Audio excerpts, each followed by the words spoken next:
Dr. Haji Amrizal SPPD KK Fevi Nasim lahir di Batu Raja 25 Oktober 1964. Suami dari Hajah Melita Dianalia Esos MM ini saat ini mengabdikan diri di RSUP Dr. Rifai Abdullah, Rumah Sakit Siti Hodijah, Rumah Sakit Siloam Palembang, dan Rumah Sakit Muhammadiyah Palembang.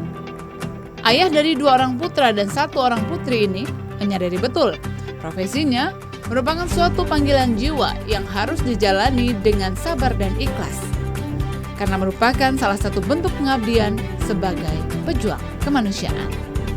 Dan saudara, inilah Bukan Basa-Basi. Assalamualaikum warahmatullahi wabarakatuh. Salam jumpa pemirsa TVRI Sumatera Selatan dimanapun Anda berada. Bagaimana kabar Anda hari ini? Senang rasanya saya Wima Yasir Rustam kembali hadir menjumpai Anda dalam Bukan Basa-Basi. Ya, kali ini saya akan mengajak Anda untuk mengenal lebih dekat dengan sosok Dr. Haji Amrizal, spesialis penyakit dalam, konsultan kardiovaskuler Finasim. Untuk itu, ikuti kami dalam Bukan Basa-Basi.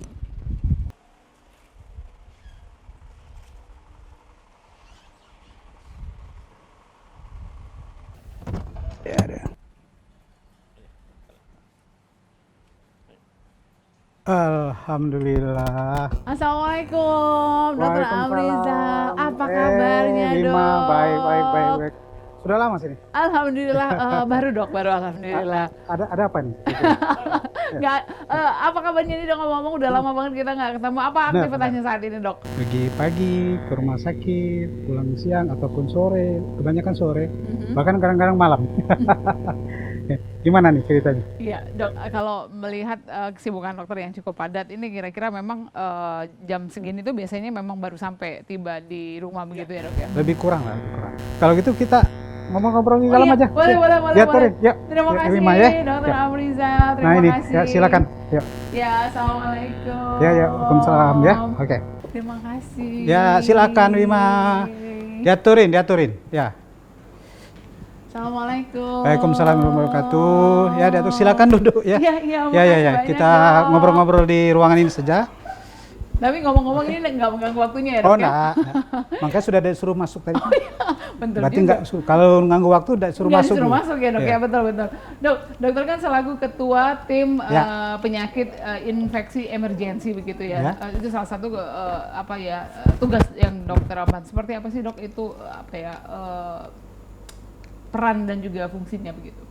Ya, jadi sejak bulan Maret tempoh hari pada saat Indonesia terkena juga wabah pandemi COVID-19, di mana seluruh dunia sudah juga mulai terkena, termasuk kita di Sumatera Selatan, ya, khususnya Palembang dan sekitarnya. Kita dari pemerintah sudah melakukan antisipasi dengan membentuk gugus-gugus tugas pada saat itu. Jadi sesuai dengan profesi, kita para medis atau dokter dalam hal ini mempersiapkan di rumah sakit yang dimana ditempati oleh masing-masing sejawat itu tim, yaitu namanya tim PIE. Jadi tim infeksi emergensi, tim penyakit infeksi emergensi. Nah, jadi di rumah sakit itu kita akan menolong secara tim yang namanya infeksi corona atau COVID-19 itu. Kira-kira pada saat itu. Jadi kita semua menyiapkan sarana, prasarana, kemudian SDM-nya juga, medis, para medis, secara tim di rumah sakit masing-masing tersebut. Kalau saya, artinya kebetulan saya bekerja di salah satu rumah sakit pemerintah, yaitu Rumah Sakit Umum Pusat Dr. Rifai Abdullah, di mana di situ saya kebetulan diberi amanah sebagai ketua tim PI tersebut. Ya, jadi kita menyiapkan segala sesuatu, termasuk ruangan-ruangan isolasi khusus untuk COVID-19 itu. Seperti apa sih dok tantangannya? Saya bisa melihat waktu pada saat awal COVID-19 ini melanda begitu, Dr. Amrizal berada di depan sekali begitu memberikan termasuk edukasi dan juga mengabarkan kepada pemirsa di luar seperti apa pasien-pasien yang dirawat. Yang pertama sekali waktu itu kita masih tabu dan juga masih awam terhadap COVID-19 ini dok.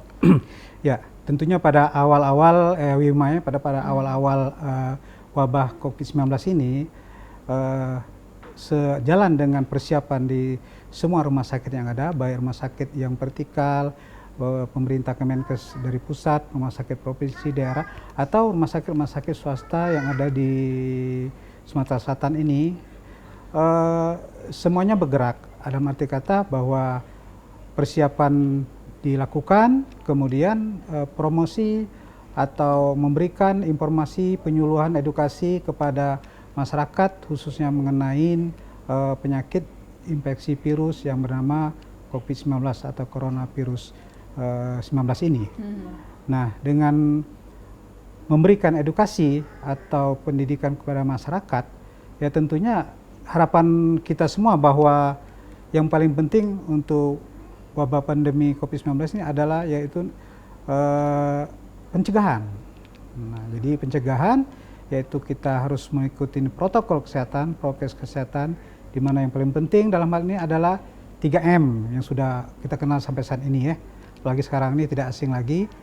3M itu yaitu menjaga jarak, memakai masker, dan mencuci tangan. Tentunya insya Allah semua masyarakat kita di Sumatera Selatan ini, karena memang wabah penyakitnya sudah berlangsung hampir sekitar 10 bulan lah ya kita katakanlah menikmatin pandemi ini ya katanya. Akhirnya ya mau tidak mau kita sudah tidak asing lagi. Ya. Itu juga mungkin yang paling penting juga pada awal-awal dari pandemi ini, yang paling penting rasa ketakutan dari masyarakat itu yang harus kita buang atau minimal dihilangkan lah kira-kira gitu. Tapi sebenarnya sebagai tenaga medis yang juga tentunya sebagai manusia biasa begitu ya dok, pada awal hadirnya COVID-19 ini di tengah-tengah kita, apakah ada rasa kekhawatiran tersendiri yang muncul begitu? Karena kita kan sama-sama baru terhadap COVID-19, terhadap penyakit-penyakit yang mungkin menjadi menjadi masalah bagi kita bersama begitu. Kami bergantung besar sekali hadapan kami terhadap tenaga medis. Tapi sebenarnya ada tidak kekhawatiran dari teman-teman tenaga medis ini dalam menghadapi sesuatu yang mungkin sebelumnya belum pernah dipelajari begitu? Ya, mengenai masalah COVID-19 ini, tentu sejak pada awal-awal dari munculnya COVID-19 ini, terutama itu yang di sekitar bulan Maret ya. Sebagai manusia biasa tentunya kita para medis ataupun para medis dari suatu rumah sakit tentu juga awalnya mempunyai kekhawatiran ya. Jadi mempunyai kekhawatiran, takut mungkin ya. Ada juga yang mungkin takut dan khawatir justru nanti kita sendiri yang kena. Nah, tetapi dengan berjalannya waktu dan memang kalau kita memahami dari sumpah dan kode etik kedokteran, tentunya semua penyakit sudah pernah kita lalui dan sudah pernah kita tangani. Ya, kalaupun ada istilah COVID-19 ini, itu hanya merupakan variasi dari penyakit suatu virus. Kan penyakit itu penyebabnya untuk infeksi ya. Satu bisa bakteri, bisa virus, bisa jamur, bisa parasit. Nah, sama halnya seperti pada saat flu burung dulu mungkin gitu ya. Terus kita lama-lama sudah juga terbiasa dan memang harus begitu. Karena siapa lagi kalau bukan kita sendiri yang nanti secara ikhlas akan memberikan motivasi, memberikan dorongan pada masyarakat bahwa yang pertama bahwa ini penyakit, semua penyakit tentu ada obatnya atau ada pencegahan. Nah, yang paling penting pencegahan itu. Baik. Gitu jadi ya. sebenarnya ada kekhawatiran, tapi tenaga medis tidak mau menyerah begitu ya dok ya. Kita lanjutkan kembali nanti dok. Sebelum kita lanjutkan, kita akan jeda sejenak. Tetaplah bersama kami, bukan basa-basi, masih akan kembali usai jeda pariwara berikut ini.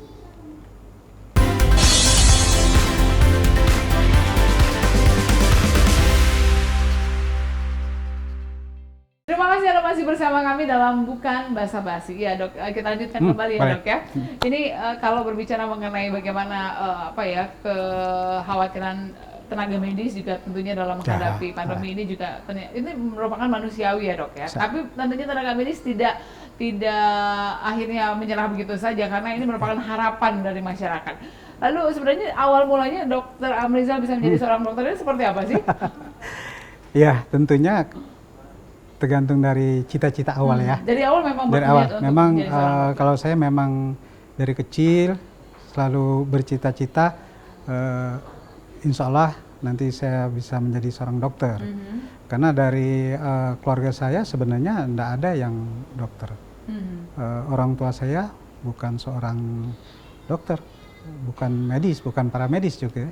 Tapi ya memang karena memang saya bercita-cita, artinya dengan niat yang tulus, berusaha, dan yang paling penting apa yang terakhir? Doa.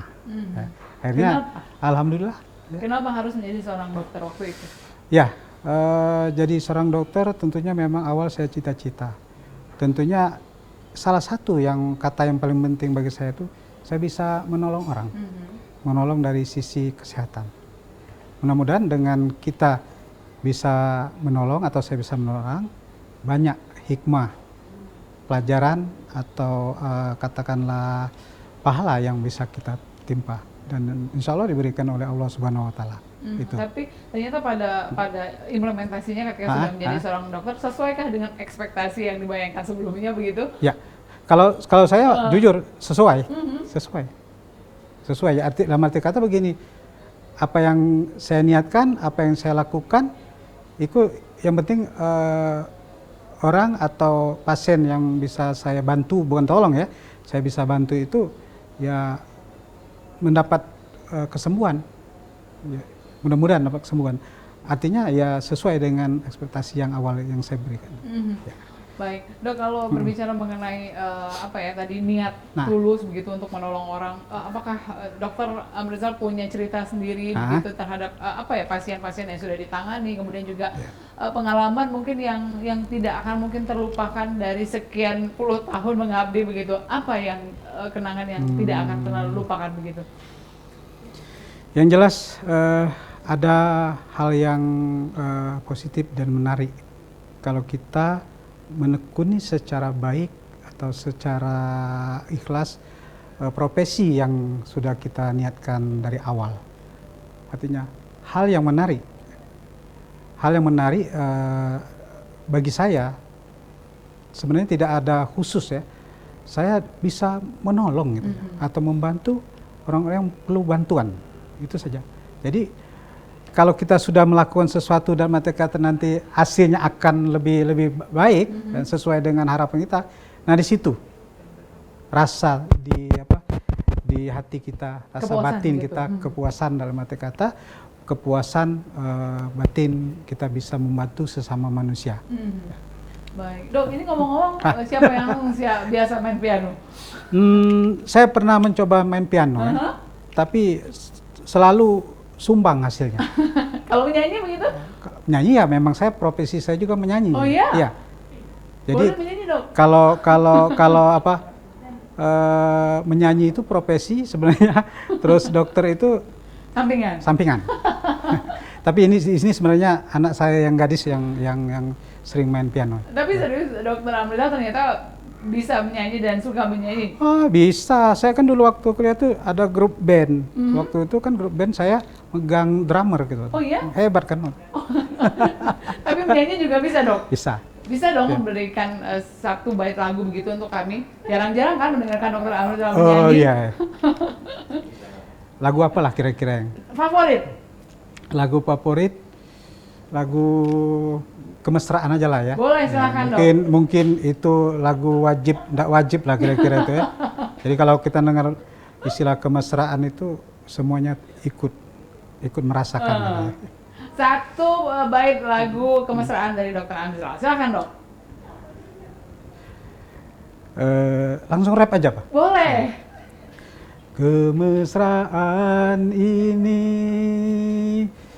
janganlah cepat berlalu.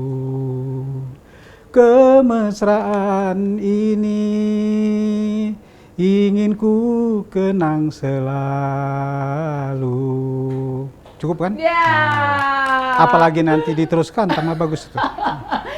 Dok, ini ada golf begitu, hobi bermain golf, Dok? Salah satunya saya hobi main golf ya. Masih ada waktu untuk bermain golf? Masih ada waktu.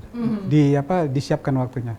Kebetulan yang anak yang bujang tuh juga ikut saya main golf. Oh, jadi sudah ada partner begitu ya dalam bermain kan kita golf? berdua main ya. Ya. Saya bersyukur anak saya yang nomor 1 itu, yang bujang itu juga ikut main golf. Dan dia malah lebih Profesional? lebih gila lagi. Ya tentunya untuk main golf itu. Kenapa dokter suka bermain golf, Dok? Ya, sebenarnya main golf itu istilahnya itu pertandingan, olahraga ya. Tetapi yang paling penting bagaimana kita bisa menguasai diri kita sendiri. Karena di golf itu sebenarnya nggak ada musuh. Kalaupun ada musuh, istilahnya bukan musuh, tapi partner. Partner bermain. Dan main golf itu kan nggak hadap-hadapan kan. Sama-sama, enjoy. Nah, kalau kita tidak bisa memawas diri, menahan diri, emosi lah katakan, habis. Jadi musuh kita, lawan kita bermain golf itu adalah diri kita juga sendiri. Gitu. Jadi kalau kita sudah terbiasa bermain itu, ya tentunya kita akan lebih baik mainnya. Makanya kalau kita main dengan orang yang lebih muda lagi dari kita jangan takut, belum tentu. Karena emosi yang lebih dewasa dibandingkan yang muda, misalnya katakan, beda, lebih stabil kita yang lebih dewasa daripada yang lebih muda. Gitu. Jadi Jadi itu juga menjadi salah satu penghilang merepress lah. Ya, penghilang lelah ketika capek begitu ya, Dok ya. Ya, dokter, sebelum kita lanjutkan kembali, kita akan jeda sejenak. Pemirsa tetaplah bersama kami usai jeda pariwara berikut ini. Bukan basa-basi, masih akan segera kembali. Silakan, Dok. Ya.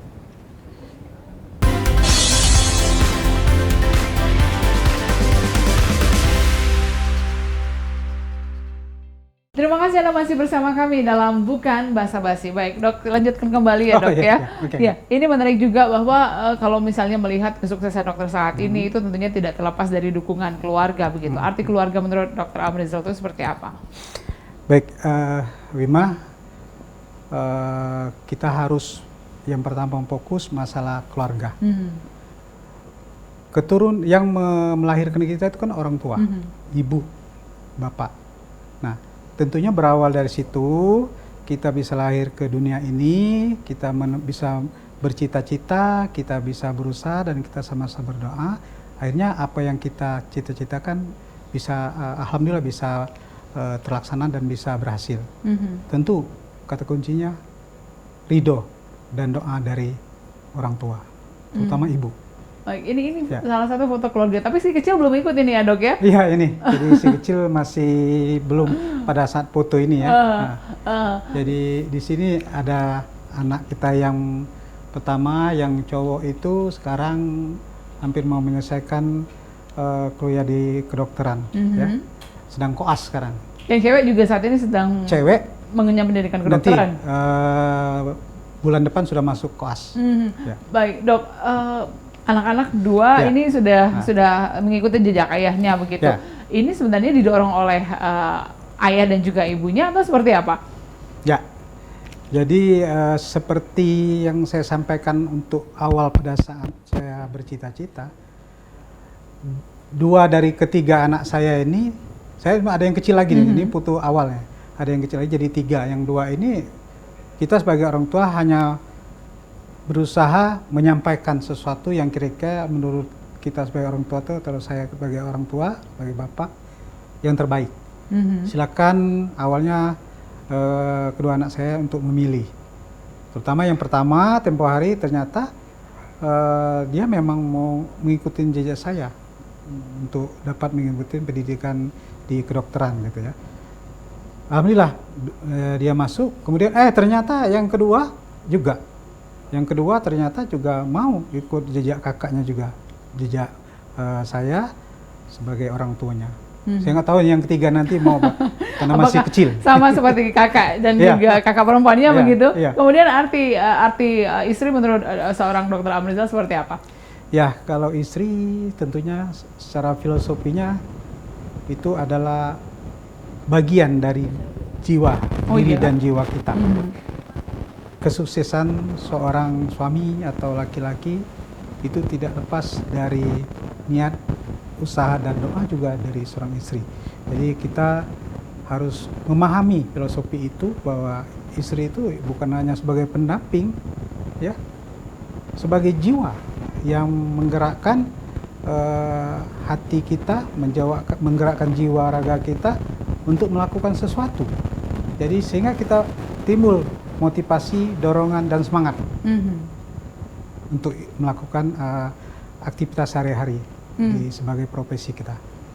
Mungkin itu. So ya. sweet banget ya, Dok. Iya, soalnya katanya agak Romantis. katanya.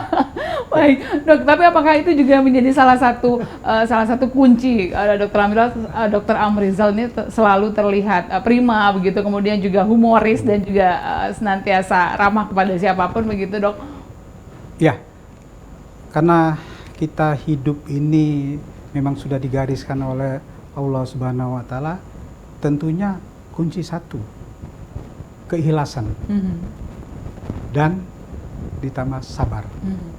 Itu yang membuat kita lebih fresh, lebih plong untuk menjalani kehidupan sehari-hari, untuk melakukan dan membantu orang dari sisi apapun, ya. Bukan hanya dari sisi membantu orang sakit, tetapi dari seluruh aktivitas kita kehidupan sehari-hari. Saya kira gitu. Dok, selanjutnya mimpinya apa, Dok?